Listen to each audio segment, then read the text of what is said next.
huwag tayong mananatili sa place ng wilderness natin. Yung transition na tayo ay minomold. Hanggang ngayon, minomold ka pa rin.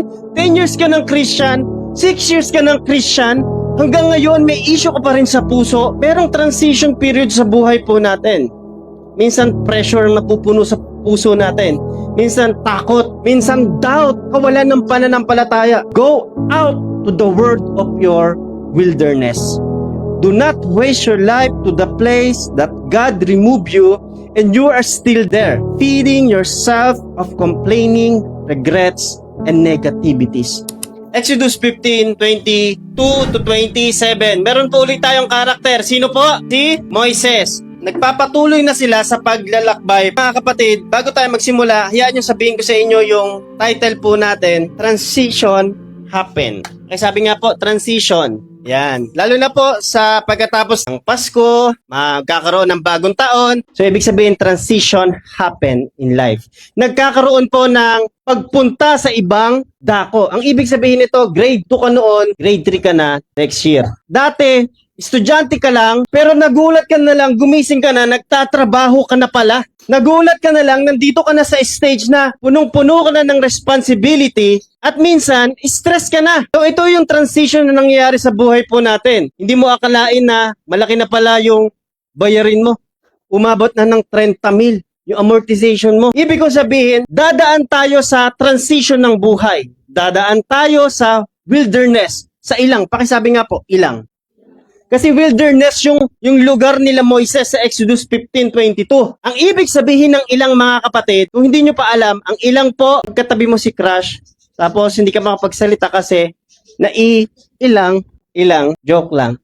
Wilderness po ito. Walang tubig, walang puno, walang silong. Kita lahat sila doon. Isang buong bayan ng Israel, nagre-reklamo na sila. Mga kapatid, sino ba magre-reklamo pag walang tubig? Masaya ba tayo pag walang tubig? Di ba mahirap pumunta sa simbahan nang hindi nakapag-brush? Kung nagbabrush ka. Pero, ang problema kasi dito, walang tubig, walang source of water. At ang ilaw nila, hindi katulad nito. Tayo may generator pa kanina eh. Pwede po ba natin palakpakan ng bawat isa? Hindi ko po magagawa lahat po yun. Tinulungan lang tayo ng mga kapatiran po natin. Merong transition period sa buhay po natin. Minsan pressure ang napupuno sa puso natin. Minsan takot, minsan doubt, kawalan ng pananampalataya. Lord, kakayanin ko kayang mga ibang bansa? Kakayanin ko pa kayang magtrabaho next year? Ang dami ng bayarin ko, makakatagpos pa kaya ako? 2 years pa yung loan ko? Maraming ganun eh. Pero sa transition ng buhay natin, merong tinuturo ang Panginoon. Number 1 is attitude correct. Kadalasan sa nangyayari po sa buhay po natin, bakit ka nandyan sa state ng buhay, ay merong kinukorek ang Panginoon sa ating karakter. Kasi yung ilang, dapat 30 days lang sila doon, pero naging 30 years. Why? Kasi minold ng Panginoon yung karakter ng mga Israelita. Ngayon, bakit ka nasa pamilyang ganyan? Bakit ka nasa nature ng work na ganyan? Kasi tinuturo ng Panginoon at inaayos ng Diyos yung karakter natin. Tingnan niyo po, hindi ko alam na 30 na pala ako. Feeling ko 24 pa lang ako. 24 kasi ako naging pastor. Yung talagang nandito na. Dumating kami sa buhay, sa paglilingkod na, alam niyo, nangihiram lang ako ng extension kay Kuya Ayong. Pero lagi naman ako pinapahiram ni Kuya Ayong, extension, kasi si Rayo Contador. Pero darating sa point ng buhay natin na yung kulang mo ngayon, magiging okay na kasi nagpapatuloy ka. Amen? Hindi kasi porket nakakilala ka kay Lord, wala ka nang gagawin. No. E di sana hindi na nagtrabaho si Pablo. E di sana hindi na nagpatuloy sila Moises na natili na lang sa ilang. Pero hindi tayo mananatili sa wilderness. Pakisabi nga sa iyong katabi, huwag kang manatili sa ilang. Ang ibig sabihin nun, huwag tayong mananatili sa place ng wilderness natin. Yung transition na tayo ay minomold. Hanggang ngayon, minomold ka pa rin.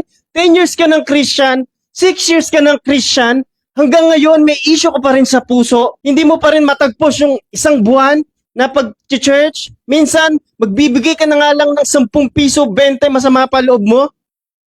Kailangan lumabas tayo dun sa wilderness. Doon sa transition period, meron akong kakilala, nagre-reklamo pa. Si Pastora kasi, hindi ako pinag-high school. Alam niyo kung bakit? 5 years na ng grade 4. Bakit hindi mag-high school? Hindi makatagpos ng grade 4? Kailangan lumabas tayo sa comfort zone natin. Walang pinagpala, walang grow na Christian na natili po stagnant. Minsan kaya boring ang paglilingkod. Boring makinig ng salita ng Diyos. Bakit? Hindi tayo lumalabas sa comfort zone natin. Minsan static. Hinihintay natin pagkakamali ng church, pagkakamali ni pastor, pag nabulol, pagkakamali ng mga musicians. Ano kaya makukuha natin ngayong message na to? Ay, parang hindi ko naranasan si Lord sa linggong ito eh. Kasi hindi tayo nag-grow spiritually.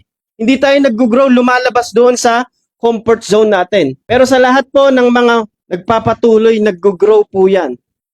It is new every morning because great is thy faithfulness. Lamentation chapter 3 verse 23. Meron laging bagong mensahe, sariwa ang salita ng Diyos. Ilang beses na ba natin pinag-aralan po ang Exodus? Buhay ni Moises, ang buhay ng mga Israelita. Pero naniniwala ako sa lahat ng gutom at uhaw sa katwiran ng Diyos, meron laging bagong sariwa na hain ng Panginoon sa bawat mananampalataya. Alam nyo ba ng pagkain ng adobo ay masarap? Pero pagka laging adobo, masarap pa ba? Oh, adobong sitaw mamaya. Handa mo sa bagong taon, adobong sitaw, masarap. Pero pag gutom na gutom ka, yung adobong sitaw na lagi mong kinakain, pag kinain mo, anong pakiramdam? Sobrang sarap. Bakit? Gutom ka eh. Ngayon, kung gutom ka sa kalooban at katwiran sa pagsunod sa Panginoon, kahit ulit-ulitin natin yung kagandahang loob, yung John 3:16, yung Exodus chapter 15, meron laging magre-reveal sa atin. Amen po ba? Kaya nga hindi nawawalan ng pag-asa mga nagpapatuloy sa Panginoon. Number one, kasi alam natin na merong kinukultivate sa atin.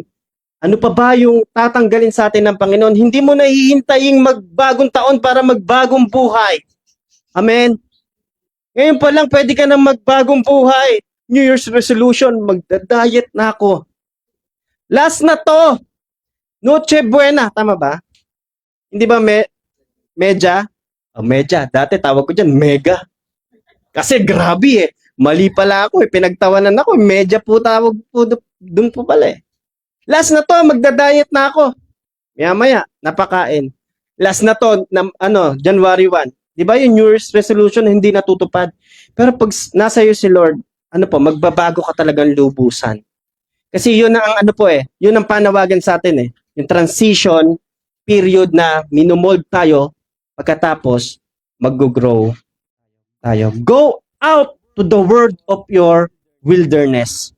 Do not waste your life to the place that God removed you and you are still there, feeding yourself of complaining, regrets, and negativities. Umalis ka doon sa pwesto na lagi kang nalulungkot, doon sa pwesto ng bahay, doon sa pwesto ng trabaho, umalis ka doon. Huwag mo aksahin yung oras mo, kaka-scroll, kakalaro, tapos malulungkot ka na naman, kakapanood mo ng K-drama. Yung hallucination mo sa relationship nyo, hinahanap mo doon sa fantasy. Sobrang layo sa realidad. May magkakaroon ng buntot. Magkakaroon ng mahabang tenga. Goblin pala, kakapanood ng K-drama. Kailangan nating umalis doon sa wilderness. Kung saan laging nagpuproduce ng depression. Laging nagpuproduce ng anxiety. Go out to the world of your wilderness. Excuse me. Umalis tayo doon sa ilang. Umalis tayo doon sa stagnant place. Kung saan lagi kang nagrereklamo, lagi kang napakaraming regret. Dapat pala ganito. Dapat pala ganyan. Alam niyo yung guilt tripping, victim mentality, crab mentality? Patong-patong yan kapag nanatili ka sa wilderness. Sisihin mo lahat ng nasa paligid mo. Sisisihin mo kahit yung si Lord. Pero pag umalis po tayo dyan, tingnan niyo yung nangyari po Exodus 15. Walang tubig, nagreklamo yung mga tao. Nagbigay ng tubig ang Panginoon. Number 2, stop complaining. Pakisabi nga po sa sarili natin, stop complaining. Huwag tayong manatili sa pagrereklamo. Instead of complaining, give thanks. Magbilang tayo ng pasasalamat sa Panginoon. Salamat Lord, nakarating na naman ako sa Sunday. Nakarinig na naman ako ng Word of God. Salamat Lord, nakagising ako, nakatagpos ako ng trabaho. Mga nagtatrabaho, mga naghahanap buhay. Kala ba natin? Lakas pa natin minsan yung ginagamit natin? No, minsan lanta ka na, pero nagpapatuloy ka pa. Why? Not by might, nor by power, but by the Spirit of hosts, says the Lord. Si Lord yung nagtutulak sa atin, yung banal na Espiritu. So stop complaining. Transition happen, but watch your attitude. Pakisabi nga po, sa sarili na lang natin, wag na natin idama yung kapitbahay natin, katabi natin. Pakisabi nga sa sarili, watch my attitude. Titingnan natin yung ugali natin. Yung transition period, minsan nagalit ka, wag mo panatilihing magtampo ka lang. Wag mo nang gawing sumama ang loob, magalit, mapuot. Tapos, ang sabi ng macho, kaya sabi ni Jesus, kung nagagalit ka, kailangan tanggalin mo na agad yan. Why? Because the extension of murder or anger is murder. Kaya siya pumapatay kasi nagalit siya. Bago dumating sa pagpatay, bago dumating sa sa pangangalo niya, kailangan putulin na yung lust, putulin na yung anger, putulin na yung mga kasalanan. Diyan pa po ba kayo? Mas mainam na mapunta sa langit na hindi kumpleto ang kamay kaysa mapunta ka sa impyerno na buo ang katawan. Metaphor po yun. Kasi glorified body sa langit. Lahat kumpleto. Bakit sinabi ni Jesus yun? Para lang matigil yung kasalanan natin kung may nagagawa pa tayong kasalanan. Mga kabataan, mga young professional, mga adult, kung nakakapag-commit pa rin ng kasalanan, stop committing sin. I repeat, sa online, stop committing sin. Amen? Huwag tayong mag-stay sa wilderness. Tatanungin ko po kayo, sa pagpapatuloy natin, matatagal na Kristiyano, nagpo-provide po ba si Lord? Nagpo-provide siya. Basahin po natin yung verse 23. Tingnan nyo po mga kapatid. Exodus 15 verse 23. Nagbigay po ba si Lord ng hinihingi nila?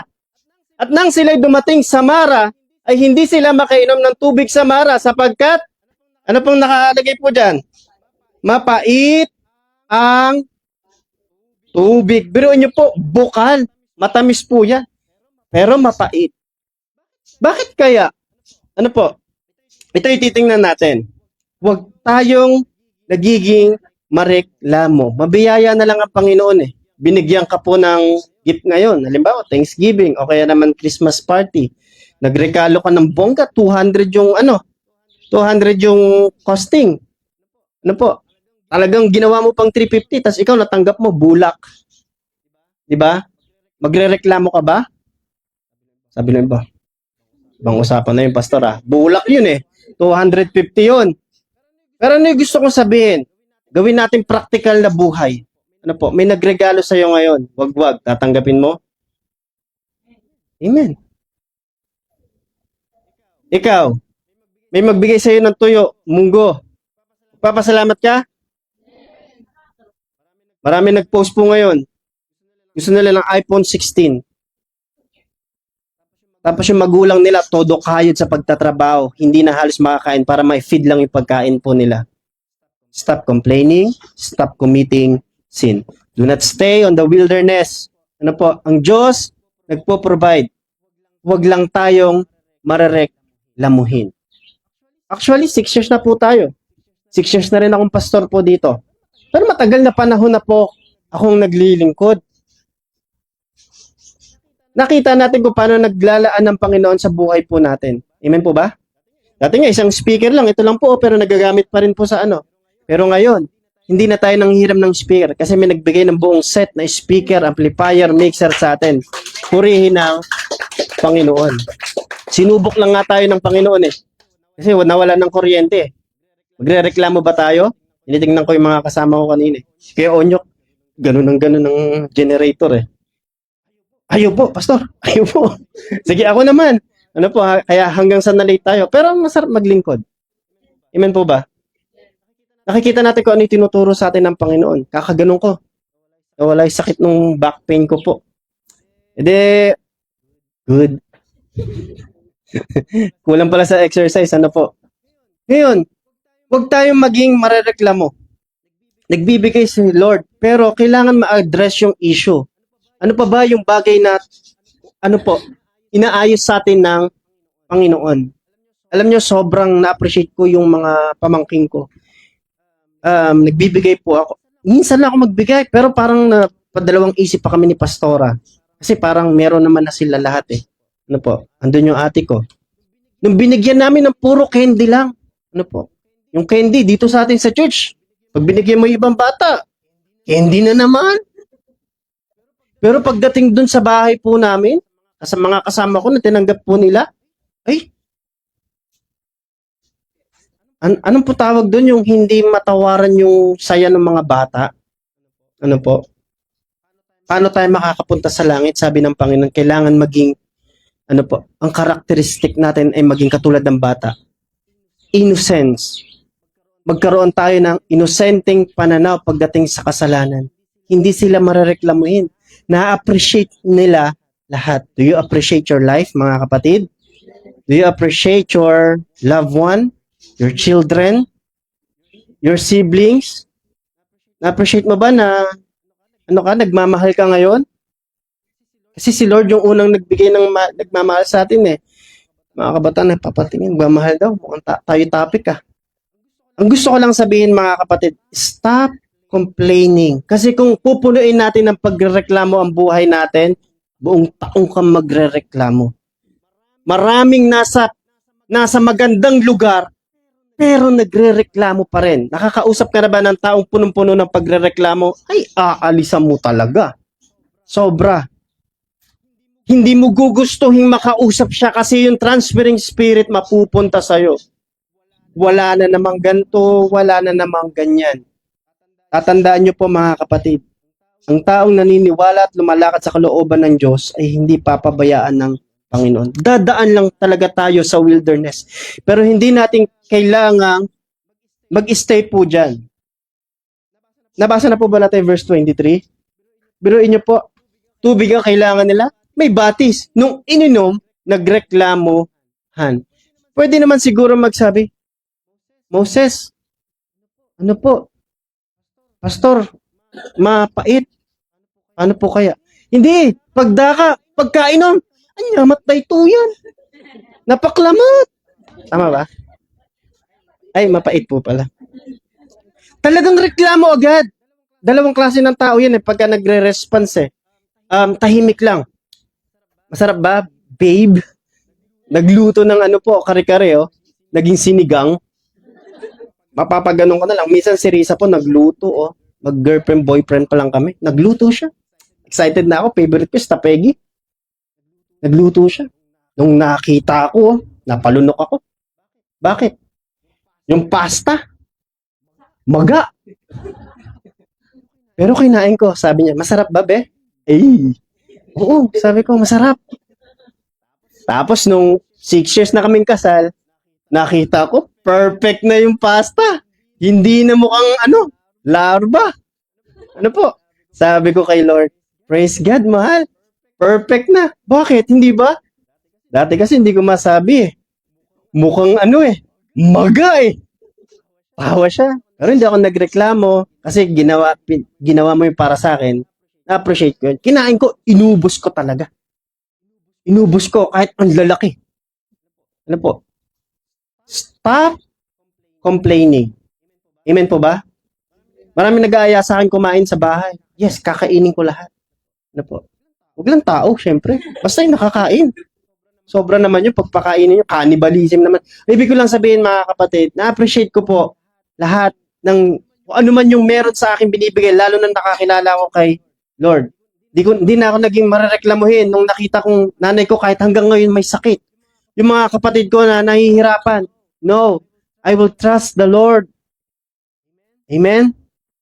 I hope ganun din po kayo at nai-impart ko yon mga kapatid. Huwag nating tambayan yung wilderness. Huwag nating tambayan yung transition. Na mananatili ka lang ganyan. Naniniwala ako. May gagawin si Lord sa buhay natin. Pero kailangan nating humakbang. 2024, nagsiselfone ka. 2025, huwag ka naman na mag-cellphone kung kumikita ka sa cellphone. Pero kung gambling, hindi po tatagal yan. Sugal, hindi rin. Paglalaro, no. Pagpe-Facebook, pagko-comment, pagma-my day, meron pa nga ngayon, pagno-notes Ano po? Kung makakatulong sa iyo yan, go. Pero kung nagiging part yan ng laziness mo, tanggalin na po natin yan. Amen po ba? Si Ivan niya kahapon eh. Kahapon po ba yun? Pumunta po kami sa Bulacan. Pinapunta ko doon, tabi ni Kuya Junior. Eh, inaantok na kami. Ako. Buti nga, malakas yung katawan ni Kuya Junior eh. Hindi po natulog. Parang zombie. Sabi ko, Ivan, ikaw mag-guide kay Kuya Junior ha. Nakatulog ako. Nakakita ni Risa, nagsiselfone, paliko na kami. Sabi ko, cellphone ka ng cellphone. Ayun, hindi pa rin natin. Nag-cellphone. Kaya pala kung pagalitan ng mama ko. Ang ibig ko lang sabihin, tama na. Tama na yung part na naging tamad ka. Okay na yon. Mag-grow ka naman. Pakisabi nga sa kapatid mo. Katabi, kakilala sarili mo na lang. Mag-grow ako. Magmamatured. Kaya po kayo na dito, ibig sabihin nasa tamang gulang at isip na tayo. Kasi kung hindi nandun tayo sa Sunday School, nag-aadududada. Pero dahil nandito tayo, merong minumold sa atin ng Panginoon sa oras na ito habang nakikinig. Kailangan nating mag-grow. Kailangan nating magsipag. Kung kulang pa yung pagsisipag natin. Hindi ko naman sinabing wag na tayo magpahinga. No, what I'm trying to say, mag-grow tayo kasi walang pinagpala ang Panginoon na naging tamad. Wala na pong generator, no? Ano na po ito, no? Thank the Lord. Thank God. Thank God. Kung punong-puno ko ng utang last year, sa pagkakataong ito, I pray na makalabas na tayo at makaahon na tayo sa utang. Hindi masama ang utang, biblical. It is maka-Diyos at makatao sa pananaw ng Panginoon. Makabayan pa nga yan eh. Pinapayagan ni Lord. Pero huwag sanang dumating na yung utang ang magiging part ng pagbagsak mo. Amen? Thank you, Kuya. Thank you, brother. Thank you, brother. Kasi biruin mo, nagsiselfone ka lang. Kung ikaw ay bata, kabataan, wala kang gagawin kundi mag-cellphone. Hindi masakit sa mata kasi hindi mo pa nararamdaman yung kirot eh. Pero kung malaki ka na, magsi-cellphone ka pa rin, 30 years old ka na, wala kang gagawin kundi mag-cellphone. Tingnan nyo, may magpa-pop up dyan. Kulang ba ang pambayad mo? Mag-loan na. Mapapaloan ka eh. Lalo na kung yun ang hinahanap natin sa feed natin. Sabi ni Sam sa amin, no? Ni Risa. Tita, pwede mag-loan dito, oh. Pambihira. Alam ng bata ito? Sabing ganun. O sige, wag ng utang. Pagandahin na lang natin. Lending. Credit limit.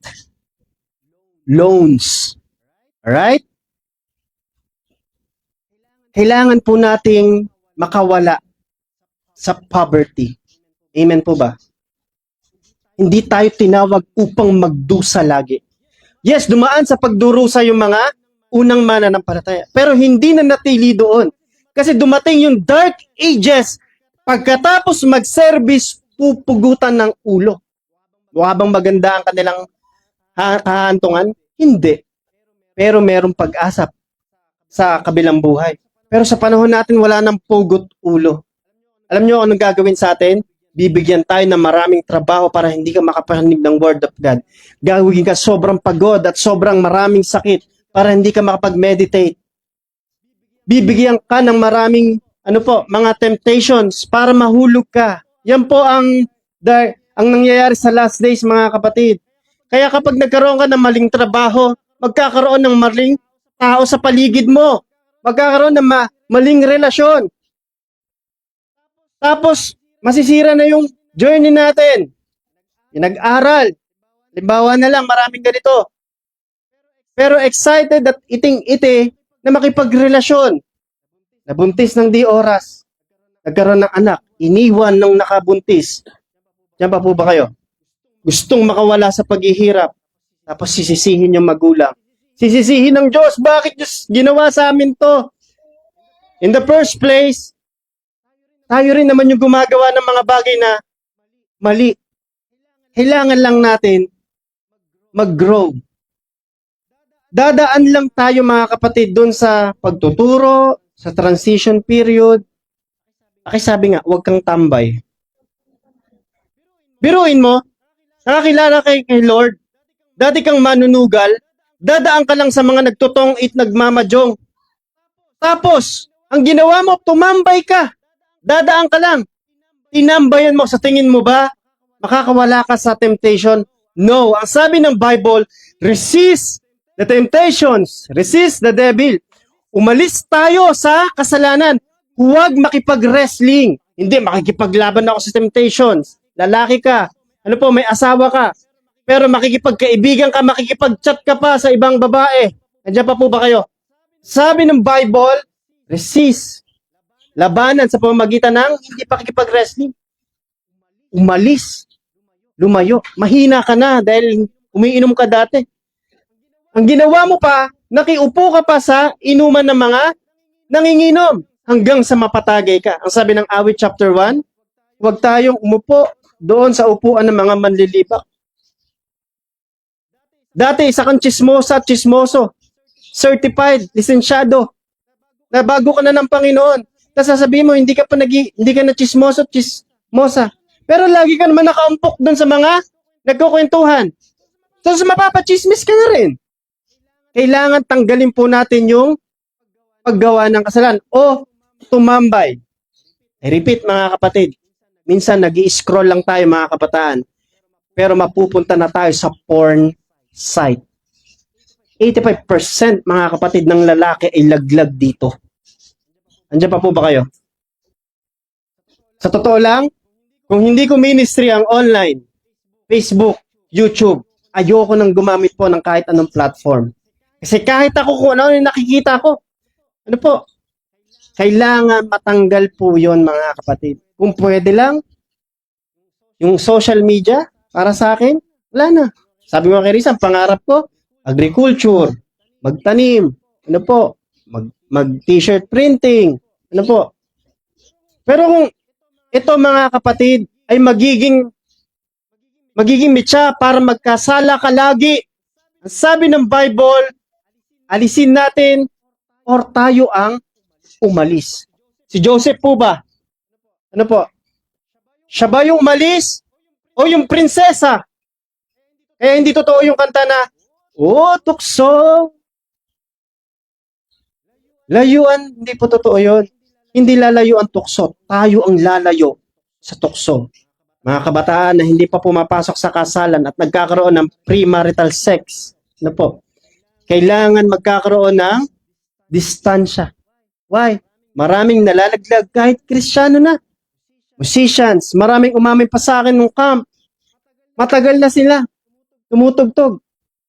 Pero lulong sila sa porn. Hindi matatanggal yung pornography, yung spirit of lust kahit nagkaasawa ka. Hahanapin mo yan sa iba. Kaya sabi ng Bible, kailangan ma-cleanse, ma-purify, ma-revive. Kailangan ng kapangyarihan ng banal na espiritu. Pinaka-worst, kahit may anak ka na, naghahanap ka pa ng iba. May tumawag sa akin, nagpapaka-counsel. Pastor, paano gagawin ko? Ano po, nakikipag-anal na sa akin. Ano ba nangyari? Kasalanan ko po kasi. Nagkaroon ako ng lust. Sa panunood ko ng ganito, naghanap ako ng iba. Nasira ko yung pamilya ko ngayon. Gusto ko nang balikan. Di ko na mabalikan. Kristiyano na po ako. Nagsisisi na po ako. Tingnan niyo mga kapatid. Sila may problema ng lust. Ikaw, ano problema mo? Anger issue? Complaining? Ano yung problema natin? Mismanagement sa mga possession at sa mga pera natin? Kailangan ma-address yung issue habang nagpapatuloy kay Lord. Tama po ba? May kausap po ba ako? Naunawaan niyo po ako, no? Sa buong buhay po natin, laging may tinuturo ang Panginoon sa ating karakter. May minumold siya. Dadaanan lang natin yan. Hindi natin tatambayan. Pakisabi nga ulit, dadaan lang tayo.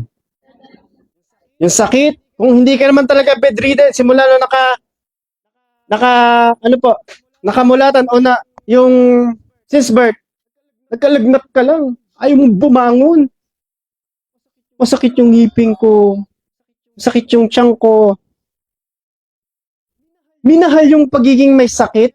Kaya nga po doon sa gospel, sabi ni Jesus, tumayo ka. No, matagal na ako. 30 years na ako, Rabay, kung alam mo lang.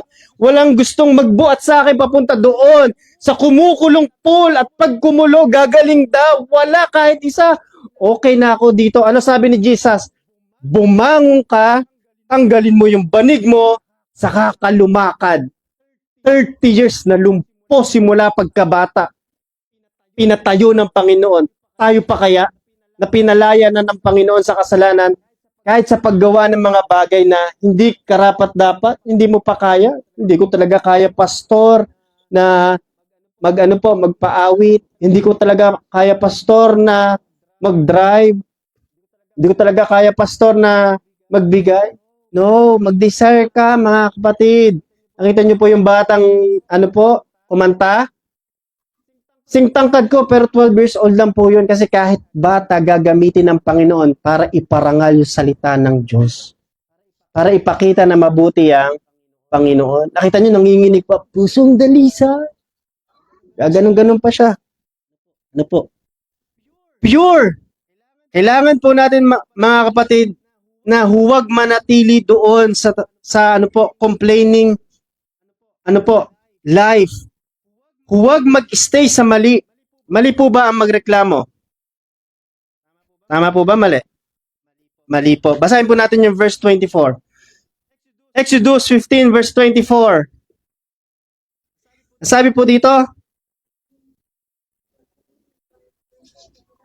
dahil dito nagreklamo ang mga Israelita kay Moises, ano ang iinumin natin? Hindi lang nag-request.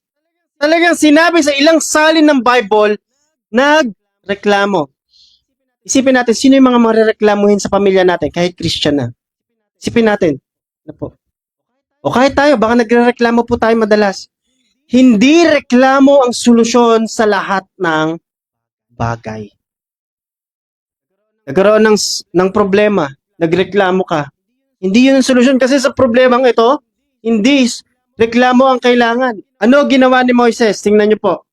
Sa verse 25, kaya humingi ng tulong si Moises sa Panginoon. Tandaan niyo po, kung ang pastor ay laging nag-aabot sa inyo kung mangungutang kayo, matakot tayo.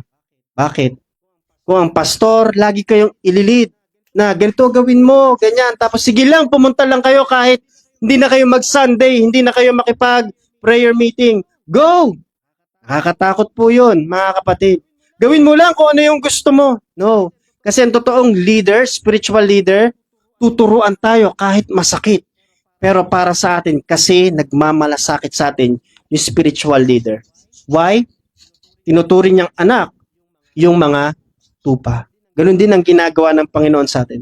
Hindi niya tayo didisiplinahin kung hindi niya tayo anak. Kaya kung may nagre-rebuke sa atin, praise God. Kung may nagpapaalala sa atin, praise the Lord. Why?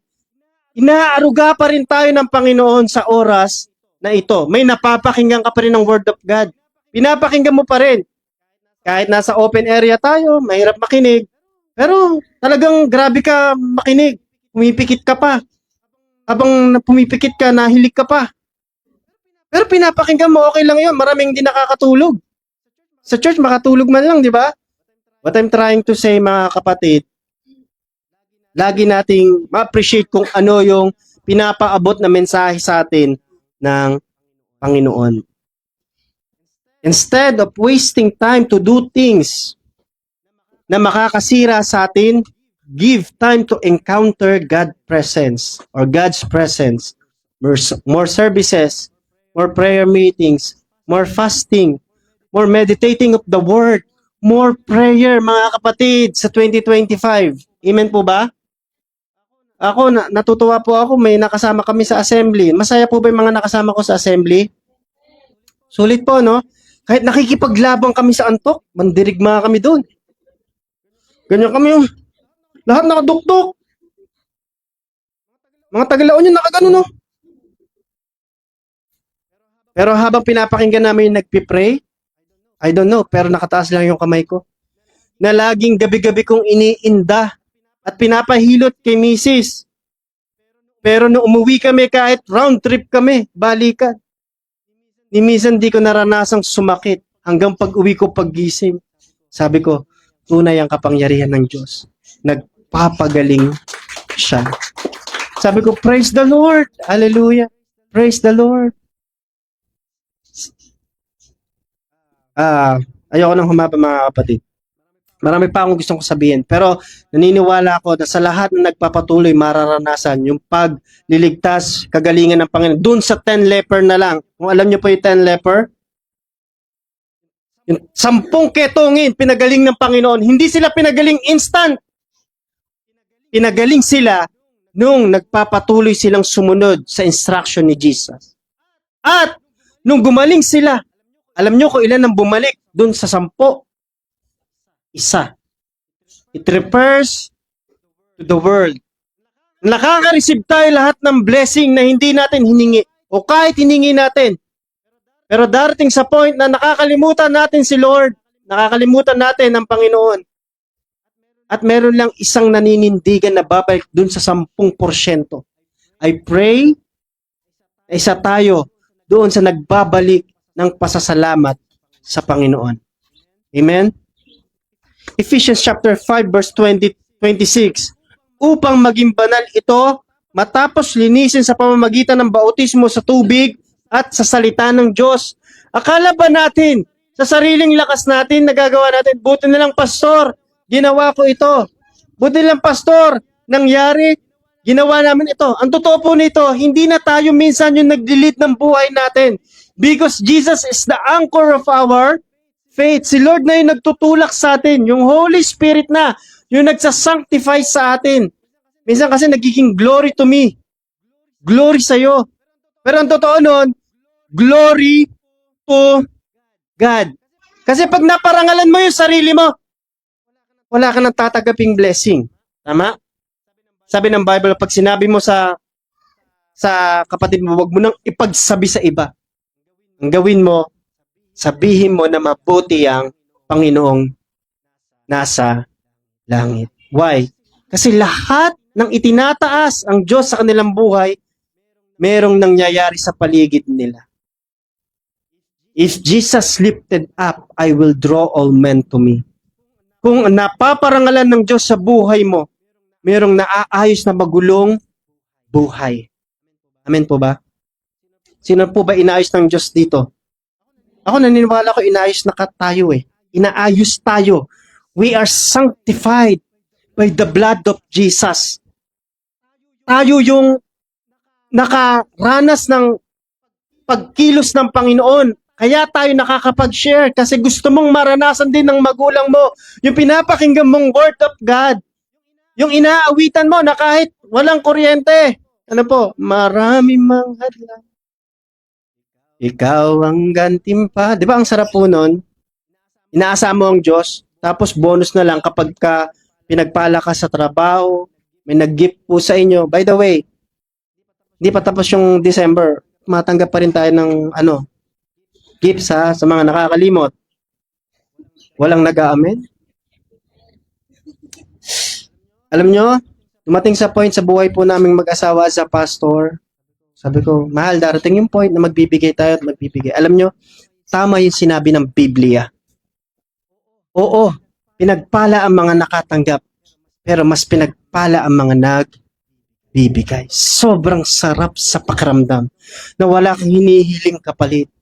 Desire ng puso mo, kaligayahan mo na magamit ng Panginoon. At napakasarap na magsabi sa Panginoon, Lord, thank you, ginagamit mo yung buhay ko para sa ibang tao. Pwede po bang isipin natin kung sino yung ginamit ng Lord sa buhay natin?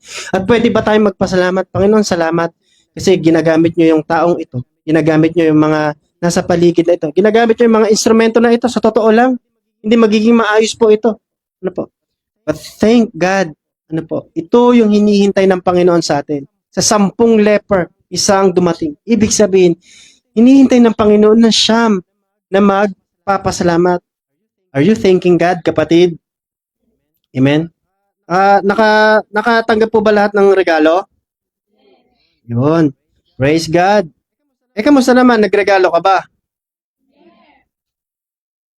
Sabi po dito, Listen, it's time to stop your wrongdoings. Acknowledge your mistakes. Acknowledge all the reminders of God. It's time to be a better servant. Tama na yung sakit na naranasan mo noong 2024. Ito na yung panahon na magkakaroon tayo ng breakthrough sa 2025. O kahit ngayon, mga kapatid, financial breakthrough, spiritual breakthrough, na-vibrate patuloy.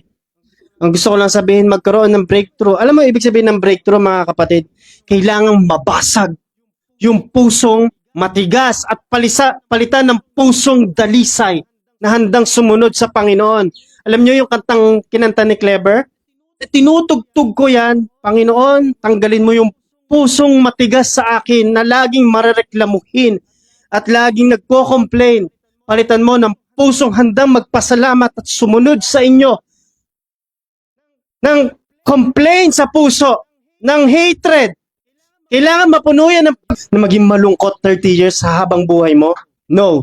Ngayon pa lang, kailangan mo nang maging better person. Paano yon? Yung bitterness dumadaan sa buhay yan. Alam niyo po yung apdo?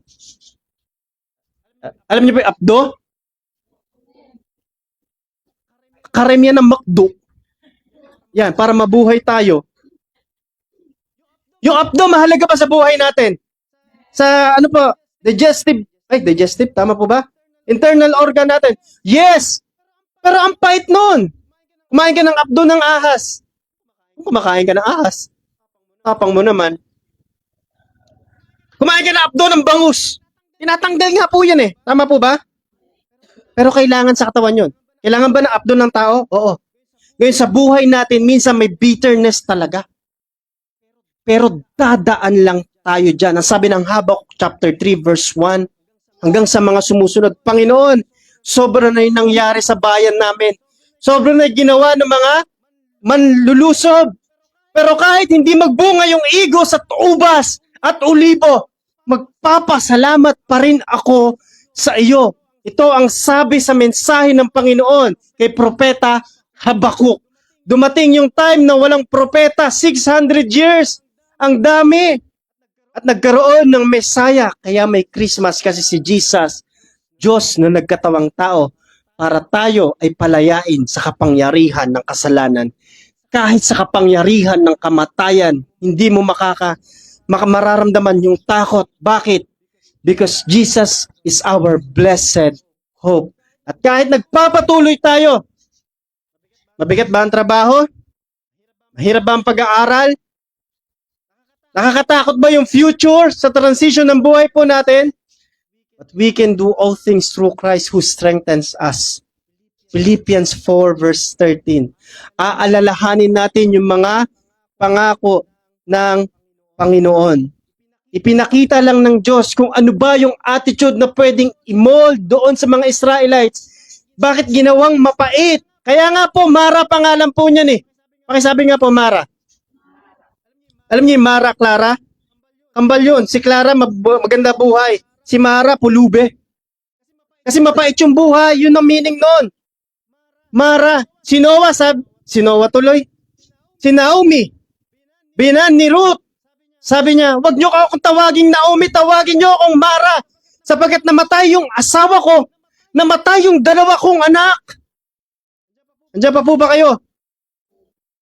Kung lost lang din, tingnan natin si Naomi.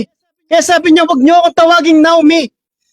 The woman of God, ang ibig sabihin na tawagin niyo sa akin, Mara. Bitterness. Kasi napakapait ng nangyari sa buhay ko.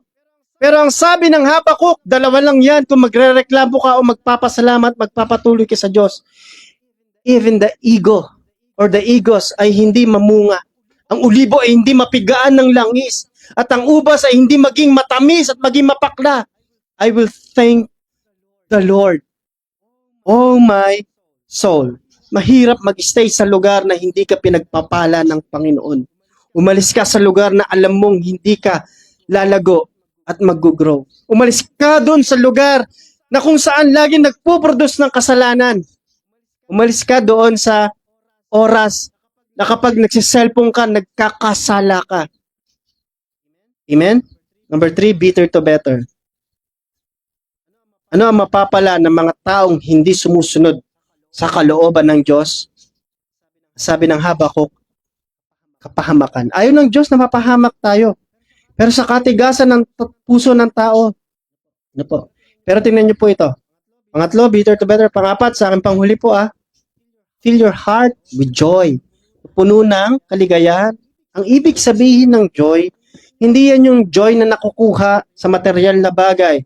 Pera, may bago kang damit, sakyan, meron kang nabili ngayon, may na-achieve kang posisyon. Part lang yan ng joy, but the true joy comes from Jesus. Philippians chapter 4 verse 6. Sino man nababagpag, naguguluhan, lumapit sa Diyos, manalangin na may pagpapasalamat, at ang kapayapaan ng Diyos na hindi masayod ng sanlibutan ito ay dadaloy sa iyong buhay. Habang pinapakinggan mo yung mensahe na ito, joy is not about things and gift, even the ayuda na tinatawag po natin. Lamentation 3 verse 19. Napakasikip isipin ang mga paghihirap at pagdurusa ko. Verse 20. Lamentation 3:20. At kung palagi kong iisipin, manghihina ako. Verse 21. Pero nanunumbalik ang pag-asa kapag naalala ko na ang pag-ibig at ang awa ng Panginoon ay walang katapusan. Iyan ang dahilan kung bakit hindi tayo lubusang nalilipol. Verse 23. Araw-araw ay pinapakita niya ang kanyang habag, dakila ng katapatan ng Panginoon. Kaya sinabi ko sa aking sarili, ang Panginoon ang lahat para sa akin. Kaya sa Kanya ako nagtitiwala. Mabuti ang Panginoon sa mga nagtitiwala at umaasa sa Kanya. Mga kapatid, 3 chapter lang yung Lamentations. At kung gagawa at magpuproduce ako ng libro, hindi puro kapaitan. Pero yung Lamentation, puro kapaitan. Pero sa dulo, ang sabi niya dyan, pero sa tuwing naaalala ko ang kabutihan ng Diyos, nagpapasalamat ako sa Kanya kasi ang Kanyang pag-ibig ay mapasawalang hanggan. Tayo po, ito man yung lahat, mga Salamat kapatid kung nakarating ka sa huling part ng video ito. Kung nakatulong sa iyo yung pangangaral through social media, kindly subscribe this YouTube channel and follow us on Facebook, TikTok, Instagram. God bless kapatid. Kung meron kang tanong, let me know in the comment section. At kung ano yung may tutulong namin sa iyo, lagay mo lang rin po sa comment section. Kung nais nyo na magbigay, mag-share sa larangan ng paglilingkod, contact us gabglen23@gmail.com or PayPal. Pwede po tayo mag-send dyan or sa GCash account. God bless kapatid. Hanggang sa susunod na pagkikita natin. Ito yung lingkod, Pastor Gab Bueno. God bless you.